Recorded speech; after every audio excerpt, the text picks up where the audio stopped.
super loud. Get loud. Get loud for Mike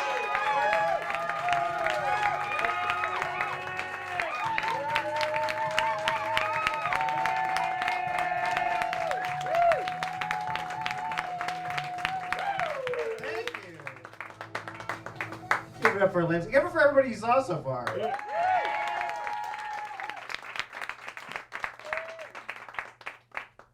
Do I look okay? I feel like I don't. My Uber driver said, "Do you know who you look like?" And then he couldn't think of who it was. That's not a cool thing to do to somebody. So then, after a while, he just started slowly describing Kelsey Grammer. I didn't know who he was talking. He's like, he was Beast in X-Men. And I was like, fuck yeah, go on. He was like, cheers. And I was like, okay. I feel old, but undeniably talented. Here's what I was worried he's going to say. Over the past, year and a half or so, I feel like when I'm on stage, you guys think that I was there storming the Capitol. That's a thing.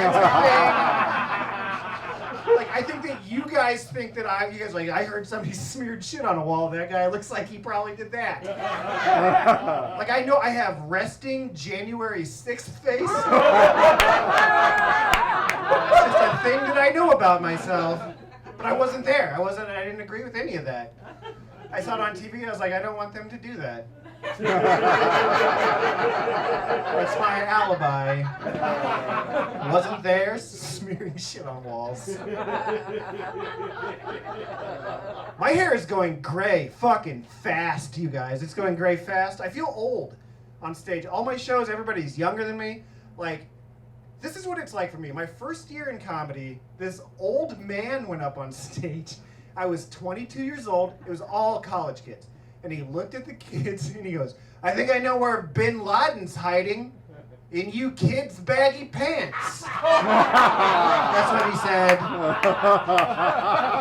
That's what he said to college kids. Everything I say now feels like that's what I'm saying. I feel like I'm about to look in your baggy pants. 42, if you're trying to do the math in your head. 42. I started going to the gym. Don't look at me and be like, no, you didn't. I did. I started going. And then I stopped going. But I started going to the gym. I go by myself because nobody will go with me. Not one person that I asked. Most of my friends are comedians. Here's an excuse more than 0 people have given me to not go to the gym. More than 0. They've gone, I don't want to get too big. Fucking clothes explode off of you. If you'd be like, more than 0, I think 2 people said, I don't get too big. Okay. If you were like, no, I'm lazy, I would fucking accept that. That's a good excuse. No one understands that more than me.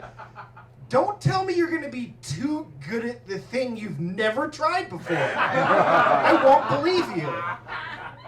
You want to take tennis lessons? Nah, I don't want to win Wimbledon. That's too big. That's not what happens. Takes a while, I guess. Anyway. I moved during the pandemic. I miss one guy. There's one neighbor I miss. I talked to him twice ever, and I miss him. The first time I talked to him, I was wearing this Seattle Mariners throwback baseball cap that I saw. This hat was sick. And I bought this hat because growing up, my favorite baseball player was Ken Griffey Jr. That was the name of my favorite baseball player from the 90s. Some of you were very cool.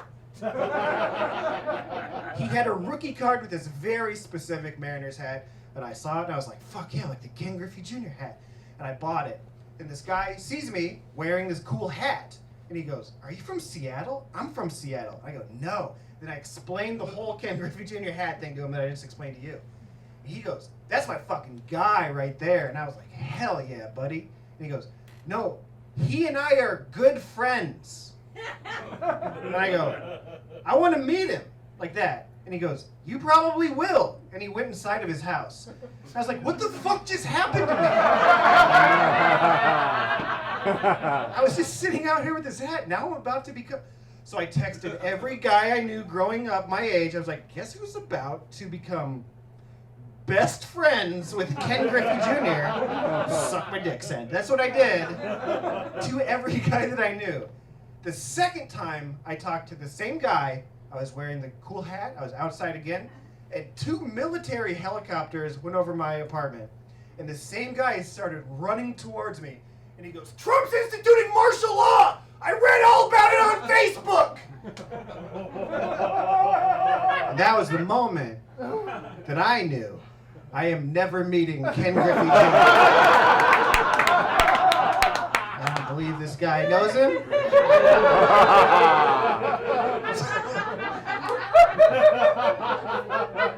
Texted everybody, like, "Don't suck my dick. I'm not gonna."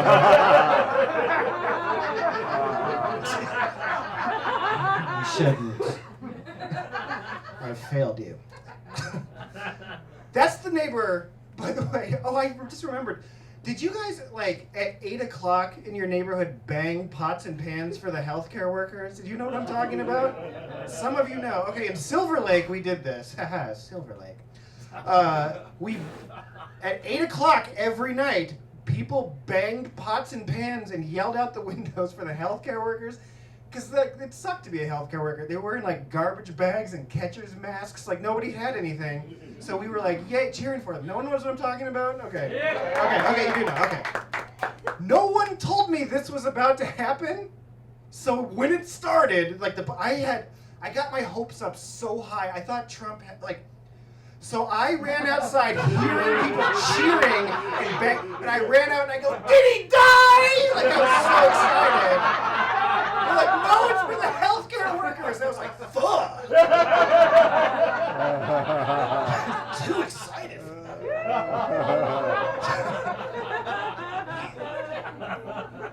So those are the people that I missed. That's the guy I missed. The guy I hated lived right below me. And we had one of those, like, it's too loud, like, downstairs neighbors, like, for nothing. He banged on my door. I have a witness who's here for this. He banged on my door. I have 2 witnesses. One's here. And he goes, "Your air conditioner is really loud." That's what he said to me. And I was like, "Well, I'm not turning it off." And he goes, "No, our walls are really thin. It's like..." He started making like fucking air conditioners. Like, it's like... I was like, okay, sucks to be you then. I didn't know. And I thought about it. This is disgusting what I'm about to tell you. Our walls are thin. And I was like, I've heard that guy come before. I didn't want to hear him come, but I had heard him come before. Our walls are thin. I kind of wanted to go back down to his door and be like, "I think I heard your air conditioner." And then just like make his, like make his. It's like, you're just like, it's like loud. It's like,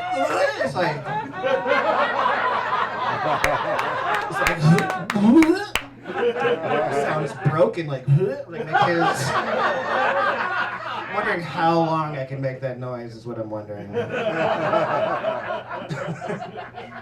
It's like, okay. 3 more, I think 3 more. Just that same dude who did the noises that you're enjoying, banged on our ceiling as we moved out. Like we were, have you heard of this in your life? Like banged, like, "Leave different." Like he was that. And that joke is called Him Coming and Me Going. I decided you could just name jokes. Really doing innovative stuff up here. Like the sex noise is not innovative. Then naming it, innovative. What a weird transition into the thing that I'm about. I just looked at my set list. This is, okay. I saw David Hogg on TV. And I was like, "Who's David Hogg?" And I had to Google it. David Hogg was in one of the school shootings, and I was like, oh, and it made me feel fucking crazy. Because that was a sad thing. I don't want you to get bummed out, but the funny part is coming. My first thought when I saw that high school was fucked up because I was like, all these kids were on TV from the high school, like on CNN, looking like beautiful and articulate. And mine was like, man, my high school would not have been ready for this. That was my first thought. Think about your high school. Were they ready to go on CNN the next day? Mine was not. My high school had a daycare and not for the teachers. We were pure shit. Like, we would have been out there wearing Jinkos with like a bowl cut, being like, guns are gay. Like, nobody would have accused us of being crisis actors, I know that. I'm like, those are real high school kids. Jinkos were a thing. Plus, when I was in high school, you couldn't buy an assault weapon because they were illegal. That's a fun thing about the 90s that existed. Also, here's another thing we couldn't buy because I tried. You couldn't go to a grocery store and buy 40 rolls of toilet paper and 30 cartons of eggs either. You couldn't go, they would not sell that to you. Because they knew what you were going to do with it, and there wasn't somebody on TV like, I'm a lobbyist, and it's their God-given right to make 40 omelets and then wipe their ass a bunch. I don't get that. I'm too stupid to get this stuff, I think. I'm too stupid. I found out that there were single-issue voters. That's a thing that I learned about. I was like, you have no other opinion? No other opinion. How's it going, man? It's going guns. I'm dumb. Don't care about nothing. That's my only opinion. I had... Someone's about to die, but... Okay. I had never read the Second Amendment before. Too dumb. I don't know. It's too dumb to read it. And then, like, everybody's arguing about it on Facebook, and so I was like, I should probably read that at some point. Everything I saw for the Second Amendment said, ... the right to keep and bear arms shall not be infringed. And I was like, that's the one that says you can have guns. So the ... one. Here's the thing. Those dots mean something comes before it. I was like, you can't get that one past me. So I read it, and it kind of fucks up the whole thing. You can't just do that. Like, to me, okay, so here's what I want. I want a billionaire, like a really cool billionaire, like Elon Musk. I wanted to see where we're like 12 minutes in. I wanted to see if I could pretend to like Elon Musk this deep into the set. Like somebody cool like Elon Musk. You guys would be like, wait, what? I like him because like I had the same upbringing as he did. Like his dad and my dad both ran emerald mines in South Africa. We both had that. We both had emerald mine owning fathers, so I kind of get him. I want Elon Musk to buy a nuclear submarine, and I want them to be like, you can't fucking have that. I want him to be like, Article 1, Section 8, motherfucker. ... maintain a navy. Nothing comes before it. You can just say, it's going guns.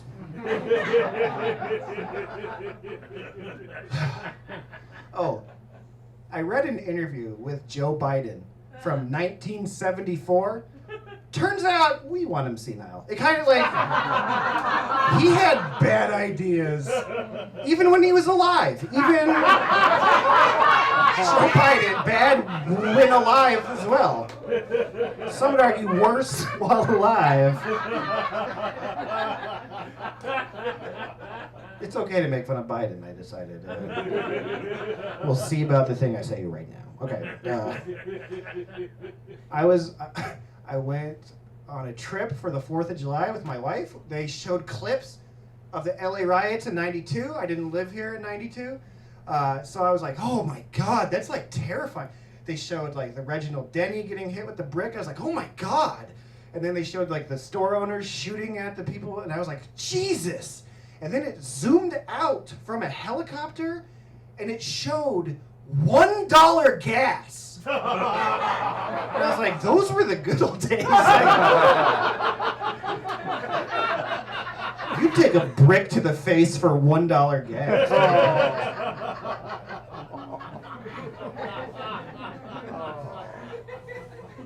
I'm too dumb to talk about politics. I don't know anything about it. People like are talking about a third party now, talking about Andrew Yang third party, talking about all kinds of stuff. Like I think there should be two parties. This is what I think. There should be a party called "Fuck You, Rich People." There should be that party. That would be a good party to have.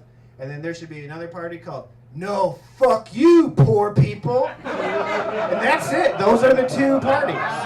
Why would there be any other party besides that? Those are the two. And that way, like, people can say stuff like, well, I'm socially fuck you rich people, but I'm fiscally fuck you poor people.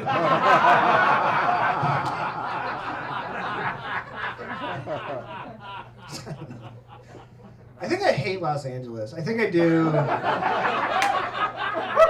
Not anybody in particular, but someone that's here right now, I just realized is in this joke that I'm about to tell you. I mean, they're not here. When I first moved here, oh my God, Mark. This is about you. This is about you. Okay, so when I first moved here, it wasn't Mark, it was a different person. So somebody goes, you should write a script. And I was like, okay, what happens then? And they're like, we send it all over town. And I was like, then what happens? And they're like, nothing. It'll sit on a stack on an assistant's desk. I was like, why are we doing this? He's like, it's LA, baby. You never know. You never know. So I wrote a script, and the agent was like, this is good. And I was like, we sending it out all over town? He's like, yeah. And then he was right. Nothing happened. Not one thing happened. But then, a little bit later, I was walking into my apartment, and my upstairs neighbor, different neighbor than I talked about before, he goes, are you Mike Bridenstine? And I was like, maybe. Why? And he's like, oh my God, I'm friends with this girl that works at DreamWorks. She told me that today, your script saved her life. I go, I am Mike Bridenstine. What is happening with this? Here's the immediate scenario that's in my head. As soon as he says DreamWorks and saved her life. Steven Spielberg. Heard of him? He has said to this girl, if you don't find the perfect script by the end of today, we will kill you. I don't know how Hollywood works. I mean, So she's like, fuck, and she sits at her desk with the stack of scripts. And she's like, it's gonna be hot, because I have to find it. She opens up a window, and a big gust of wind comes in, and it knocks off all of the scripts, except for some fucking reason, mine stays there. Then the sun comes through the clouds, and it hits the headpiece to the staff of Raw from Spielberg's famous movie Raiders of the Lost Ark. It hits that, and it bounces off of it onto it fucking lights this shit up. And now she's like, oh, she's like, well, what's this? She fucking sits there and reads my script, and she's like, this is good. And so she marches confidently to Spielberg's office. She walks right up to the door. She's like, BAM! She comes in there. The door fucking flies open. And everyone's like, what the fuck? And Spielberg looks at her in the face and he goes, gentlemen, I need the room. They're all men in the scenario in my head. And they sit there and read my script from start to finish. And Steven Spielberg says to this girl, you might not just have saved your job in life. You might have saved DreamWorks itself. So that's the scenario in my head immediately. The rest of this story is very real. So I walk upstairs and I say, I'm Mike Bridenstine to this girl. And she's like, oh my God, today your script saved my life. And I was like, here we fucking go. I'm calling Mark. We're doing this. We're making the Spielberg thing. Let's fucking do this. And she goes, oh my God. So I was sitting at my desk. There was this big spider on my desk. And I reached to the stack of scripts. This actually happened to me. And she goes, I fucking killed it with the stack of scripts. I didn't know who's killed it till I saw your name in the trash. Follow your dreams is the point of that story.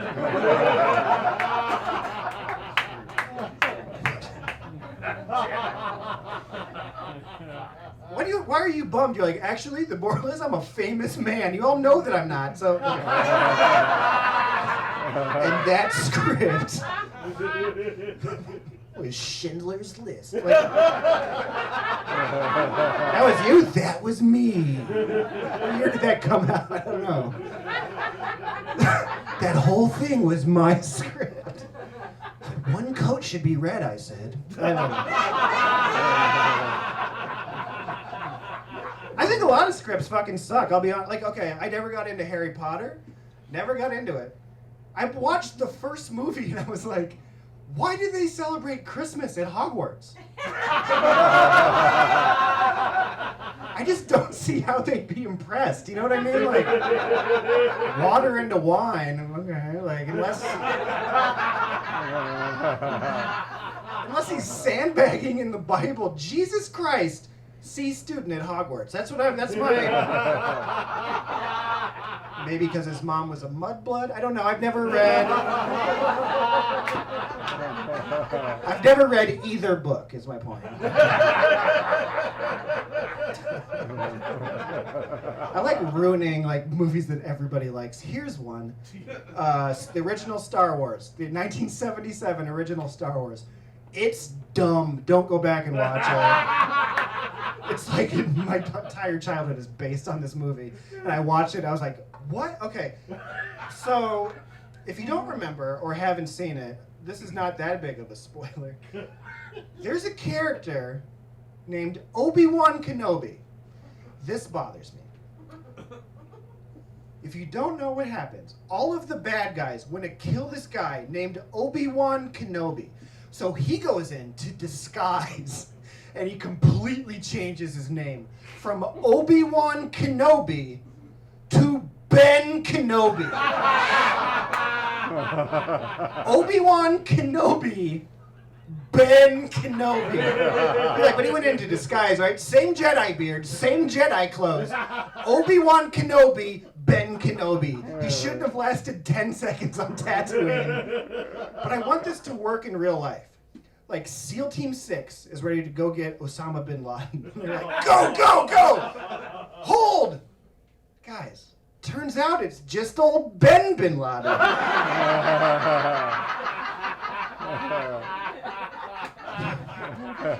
Someone is stewing like, he could just do the thing. Shut up. He could just be like, I'm not the Ben you're looking for. It doesn't matter to me. This joke works. The Godfather. Let's talk about The Godfather. You know how people are... Okay. If you think I'm making this next part up, you will hate me. So just bear with me. This is real also. You can Google it afterwards. You know how people are like, the book was better when they... Okay. No one has ever said that about the movie The Godfather. You're like, yeah, but that's the greatest movie of all time. No, hold on. I have a theory. This is something that I found out, and it horrified me. There's a character in the book, The Godfather, who's not in the movie, who has like a whole CD storyline, and her name is Lucy Mancini. And the whole entire point of Lucy Mancini in the book, The Godfather, is that she has, everybody say it with me, a really big vagina. Again, I know that you don't want to hear that come out of my mouth. She has a really big vagina, and her name is Lucy fucking Yuck. Okay, that's the whole point of her. So while all the Godfather stuff that you've heard of before, like make him enough and can't refuse, she's like, oh no. Dudes hate my too big vagina. No one has said that Mario Puzo wrote this and people were like, this is a best-selling book. Like, okay, she goes to Las Vegas. I'm still telling you the truth. This is not made up. She goes to Las Vegas. By the way, Nick Vader gave me the punchline. That's a plot hole is what that is. I saw him sitting back there and I forgot to tell you that. Okay. She goes to Las Vegas, Lucy Mancini with the big vagina. And she gets a plastic surgeon, and she says to the plastic surgeon, I'll eventually stop talking about this. I know this, you wanted like one of the females earlier to talk about this, but like, okay, I can't just like deal with this without telling you. So she goes, are you sure, Doc? Are you sure this is gonna fix my way too big vagina that dudes hate? And the doctor gets on his knee with an engagement ring. and goes, "This is how sure of my work I am." Okay, this is, you're horrified, right? Okay, so this is the scenario that immediately played in my head for this one. So this is a best-selling book. Like, I don't know how many people read best-selling books. At least 100 people read this fucking book. Thousands of people read this book. How many people? I don't know. And then they went and saw the movie across the country, right? And so most people, when they saw The Godfather, walked out of the movie theater and were like, "That is the best fucking movie I've ever seen in my life." But across the country, that means that at least 40 people walked out of the greatest movie of all time when their friend goes, "How awesome was that movie?" And 40 people had to have said, "It was good." But where's Lucy Mancini and her big vagina?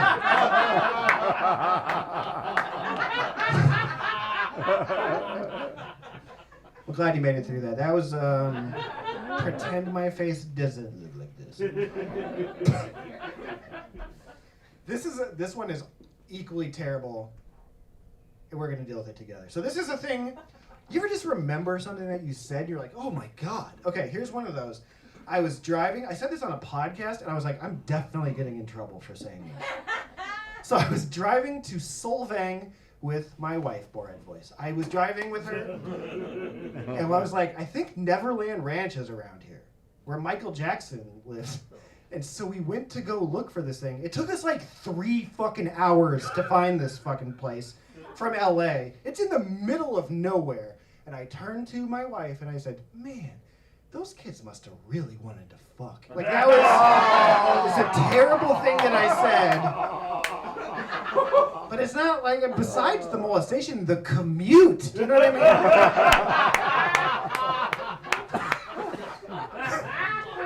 $7 gas? The other terrible thing. Okay. This doesn't have to do with the first thing, but do you know the comedian Chris D'Elia? Totally has nothing to do with the first. If you don't, this will make no sense to you. And I'll cut it right out of the stash. So in 2009, I just remembered this happening when everybody got mad at him because he did a bad thing. And I just, so you'll need to know this for later. So I'm just standing behind him backstage, and he's getting introduced to the stage, and he doesn't know I'm standing there, so he's talking to himself, and no one is in the crowd is making a noise as he's getting introduced. And he goes, "They don't even care. They don't even fucking care." And then he starts pumping his chest. And he goes, "But Daddy does." And he went up on stage.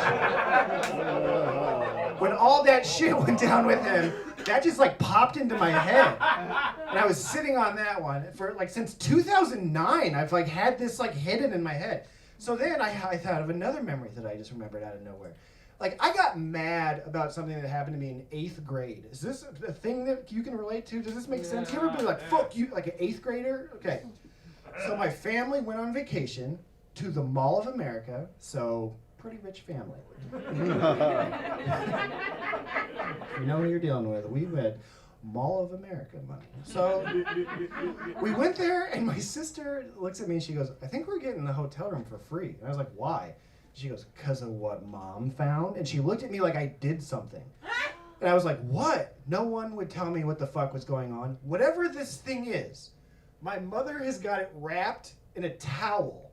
And she's like scurrying to the front desk to go be like, "This was in our room. We need our room for free." So like we all go down. I'm like, "What is happening?" And so I watch my mom like look at the guy at the front desk. She's like, "This thing is right." And then she peeks whatever this thing is at the guy. And he like recoils from this. And then he just kind of puts his hand down and he says, points at me and he goes, "How do you know it's not his?" And then everyone slowly turns to me and like eyes me up and down, takes a minute and be like, I'm like, "What is it?" So here's what it is, since you're dying to know.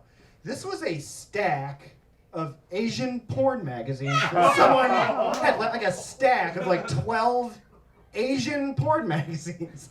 Here's what I'm mad about. I was 14 years old. I hadn't even kissed a girl yet. If I go over a speed bump wrong on the bus, boner for an hour. The dudes know what I'm talking about. Just can't like... I haven't found anything that doesn't work for me. I don't really really have an Asians only fetish with other types of women. What am I, 12? Give me the fucking... I'm looking for an eyedropper. I have a fire hose at this point. The guy before didn't even want him, and then I was gonna go, but Daddy does. But I know that. I feel like you could just tell people what the callback was gonna be, and we all got there together. Imagine if I'd acted that out. Oh man. Has anybody here done jury duty before? Have you done it before? You have? Okay. Never. I want to see who else, who has a long one? Who was on a jury duty for a long time? Nobody. Not one person. Who's clapping? Jeannie, you were? How long were you on jury duty? 2 weeks. 2 weeks? It's pretty long. Yeah. Were people like, just get out of it? Yeah, it was criminal, and people would want to go. Yeah. I was on jury duty from June 1st, like this just past June 1st, until July 18th. I was there that whole fucking time. And like, I was on the OJ floor of that building, the Nipsey Hussle thing came and went. Like, I saw the whole thing happen.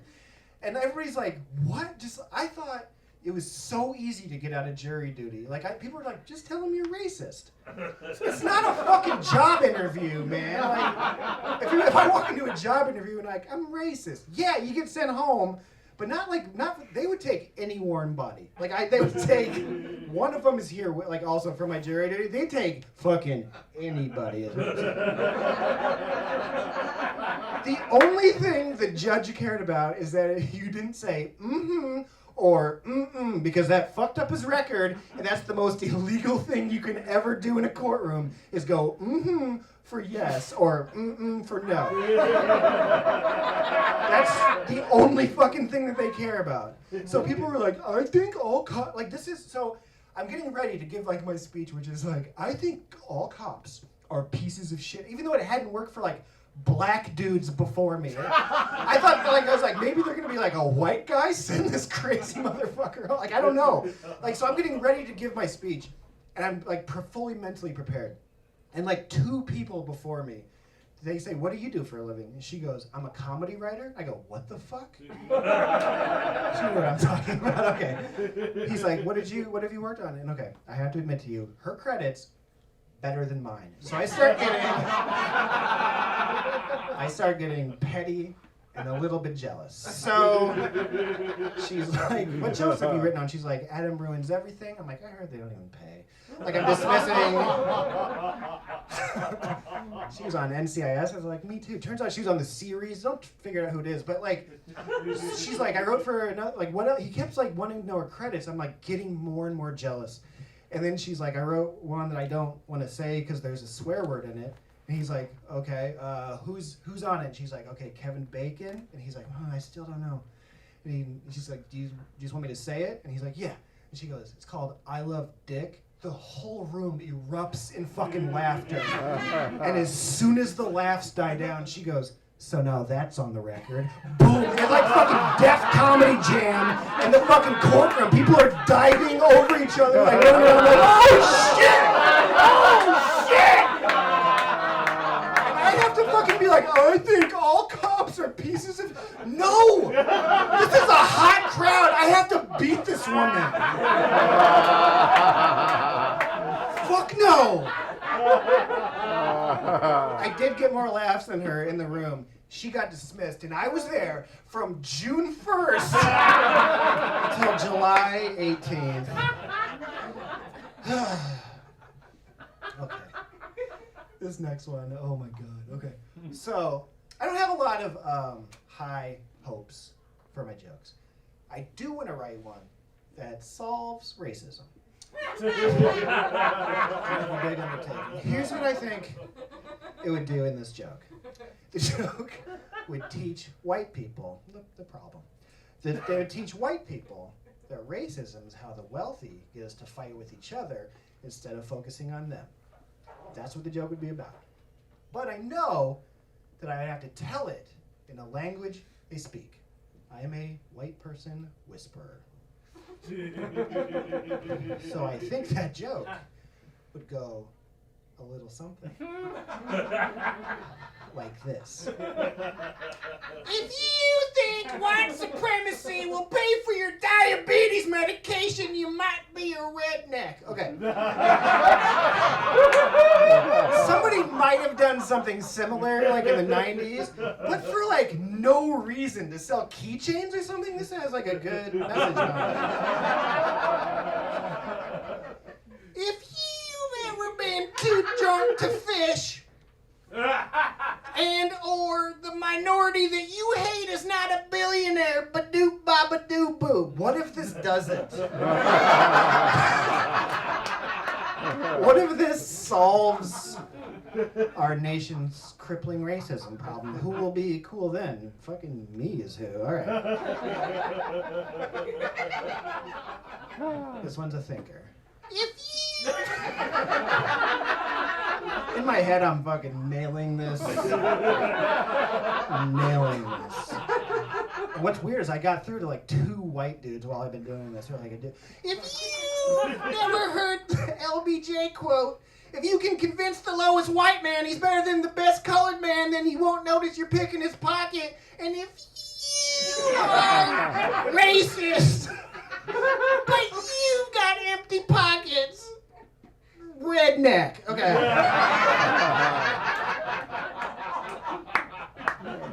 Where are you mailing me my awards?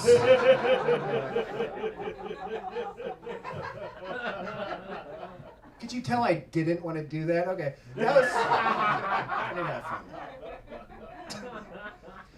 So, my wife's youngest brother is 18 years old. He lives in Atlanta. And he sent her a text message that said, "Do you like hip hop?" She's like, "What the fuck is this gonna be?" So turns out he's dropping out of college to become a SoundCloud rapper, and he wants to send some of the shit he's been working on. And she's like, "I don't want to fucking listen to this." And I was like, "Oh, I do." Send it over. I was so excited for these SoundCloud raps. So I get the phone, I get the link, I'm like, let's fucking go. The internet was slow, it just spun, and then the song came on real fast, and he doesn't sound it, like he's the kind of like DMX kind of voice. That's my DMX impression.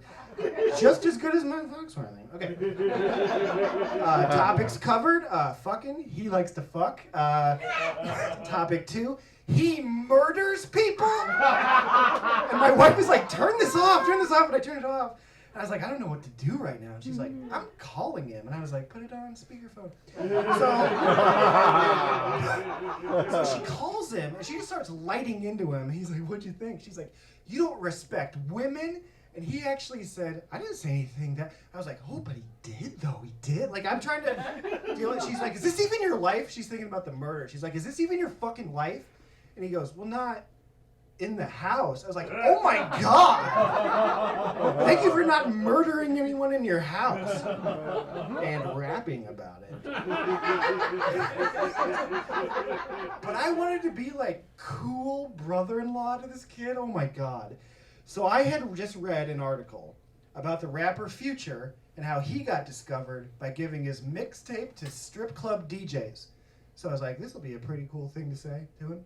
So that's the information I offered up. I was like, give it to strip club DJs. And no sound was made on the other end of the phone. I was like, give it to strip club DJs. Silence. And I was like, that fucking obvious? Okay. So she hung up the phone, and she's like, I'm calling my dad. Oh, I forgot to tell you. Their dad, Pentecostal minister in Georgia. This is not going to go well, this phone call. And I was like, what are you going to say? She's like, I'm going to say what was in the song. I was like, let's listen to it one more time. And we never have to listen to it again. We listened to like 10 seconds of the song. He covered a lot in 10 seconds. I was like, what if at the end of the song he's like, don't do all that stuff. I guess there's like a positive spin on it. White lines, don't do it. You know what I mean? So she's like, one more time and that is it. So I hit the link again. This time it opened right away. And this time it sounded a lot more like him. And the song was about a Christian music teacher who taught him everything he knew.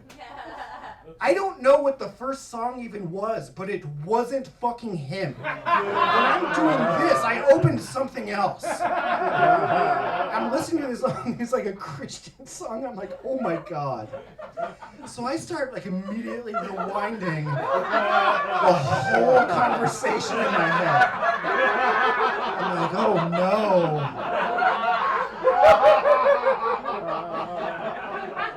Don't respect women? Turns out he just loves the Lord.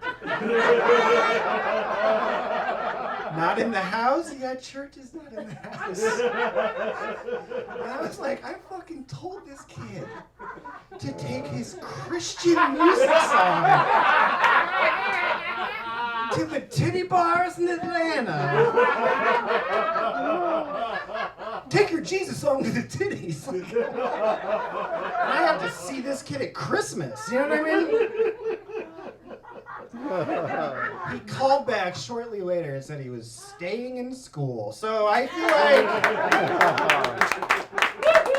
like I did a good job.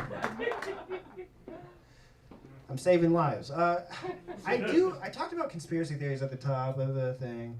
I do have a favorite conspiracy theory. And I don't know if this is like kind of a deep cut. Has anybody heard of the Shakespeare authorship question? Has anybody heard of this before? Yeah. Okay. If you don't know what will you say what it, Nick, will you say what it is? Yeah, basically, that's, sorry, my throat is just dry from so much laughing.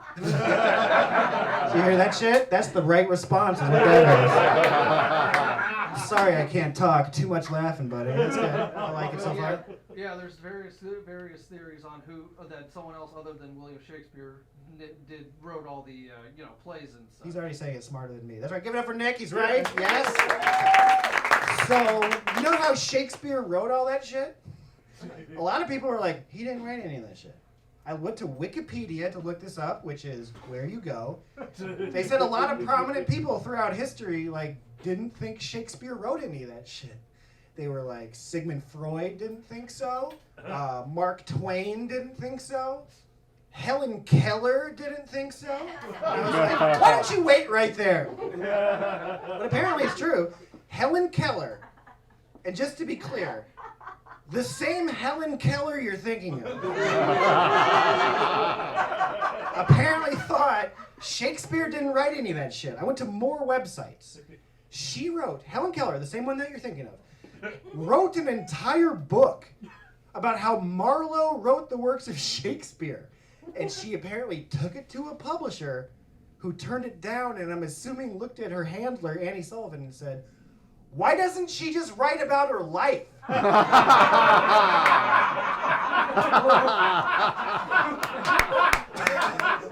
That seems way more interesting than this.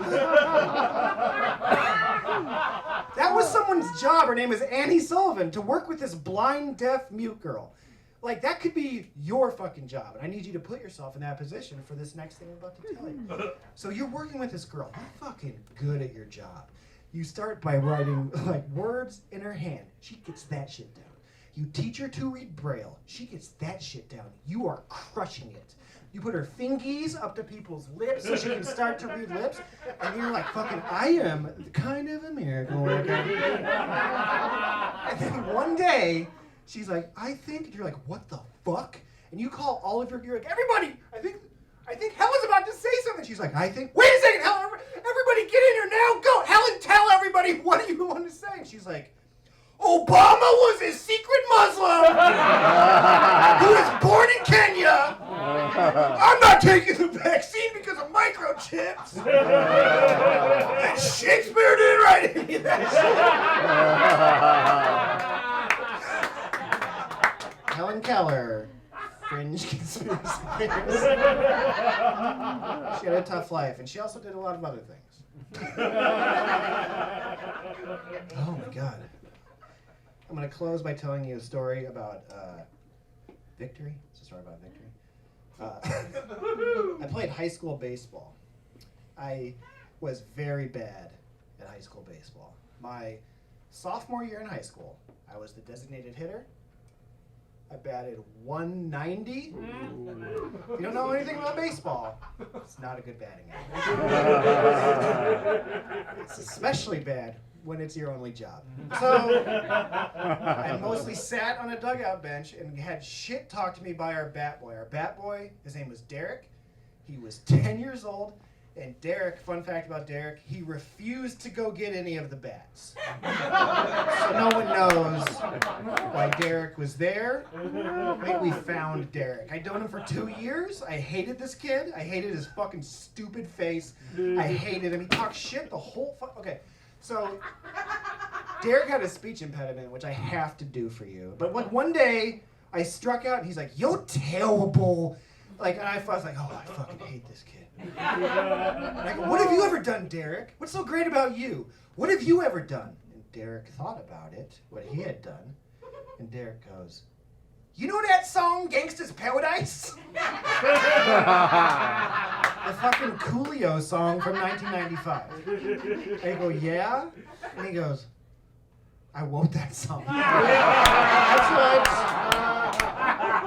So I said, "What have you ever done?" And he said, "I wrote that Coolio song." And I lost my goddamn mind on this kid. I was like, "You didn't write that shitty Coolio song? It was a Stevie Wonder song." I thought I was, and you know. So I'm going after him, and this kid on my team, he takes me aside, and he said a word to me that you're not gonna like, but this is what he said. And so trigger warning for the word. He goes, "Man, leave Derek alone. Derek's are retarded," except for he said the word. And I go, "What? None of you were gonna tell me this shit? I had been mean to this kid for like 2 fucking years. You just let it happen? The fuck is wrong with you?" If you feel weird about that, just know, I looked him up recently. He wasn't. I saw him on Facebook. He has kids. He goes to their school board meetings. He's very upset about something called critical race theory. That's the kid we're talking about.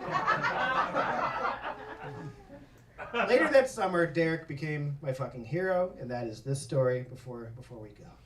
So the varsity coach comes down to watch the sophomore team to scout to see if he wants to bring any of the players up to varsity to play in the district tournament.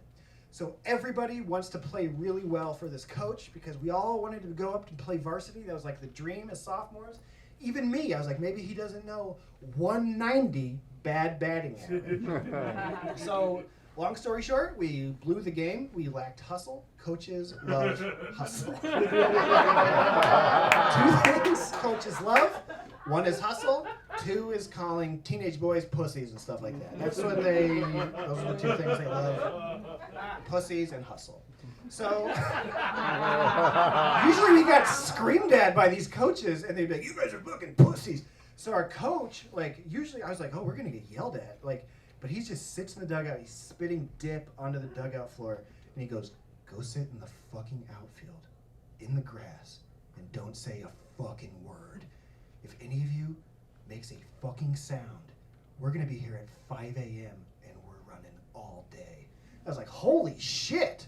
Because now it is like the end of the world to me. Because before that, if an adult man yelled at me about sports, I would just start laughing. That was a thing that I knew about myself. He's like, "You're fucking I would just start laughing. It's like, it doesn't matter. Why do you want me to be good at sport? Like, what are you talking about? Look at me, coach. What? One time I played football. I was also bad at football. And the coach was yelling at us at halftime, calling us pussies and stuff, saying we lacked hustle.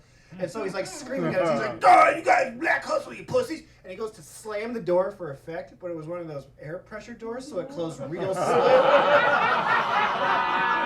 I got in a big trouble for laughing at that. So now I want to hold my shit together and I'm not laughing. I'm not going to do anything. I don't want to be here at 5 in the morning and run. No, this is life and death right now. So we're sitting there, and they start lighting into us. All of the coaches, they're like tagging in and screaming at us. And I'm like, oh my God, like, okay, this is good. And then all of a sudden, in my periphery, I see Derek. Remember Derek from before? So all of a sudden, I see Derek like right here, and Derek's arms are crossed. And Derek starts pacing around and mean mugging us like he's more mad at us than the coaches. And I'm like, holy fucking shit, Derek. You need to get out of here. The kid next to me goes, he gives me the elbow and he goes, look at Derek. I'm like, don't fucking do this. Don't do this to me. And I was getting screamed at. He starts like shaking, looking at Derek. I'm like, oh my fuck. He gets like church giggles, I think they're called. I'm like, oh my God. So all of a sudden there's like a lull in the screaming at us. And all of a sudden, Derek steps forward, and in the voice I did earlier, he goes, and another thing! When you do something the wrong way, you gotta do it the right way! I was like, holy fucking shit. One of the coaches just left, just got in his truck and drove home. Like, all the kids are like shaking, and like, I'm like, oh my God, we're about to fucking break. And then, all of a sudden, the varsity coach, who hasn't said a word the entire fucking time, all of a sudden just steps forward and goes, fuck! Derek's right! We all fucking exploded. He starts laughing, the other coaches start laughing, puts his arm around. He goes, same time tomorrow. I was like, what the fuck just happened to me? Derek was like my hero. Wikipedia did not exist at this point in the world. But if it had, I would have gone straight home to Coolio's Wikipedia page. Say that he didn't write that shit song. Fucking Derek did. Thank you guys very much. Thank you guys so much. Thanks for coming.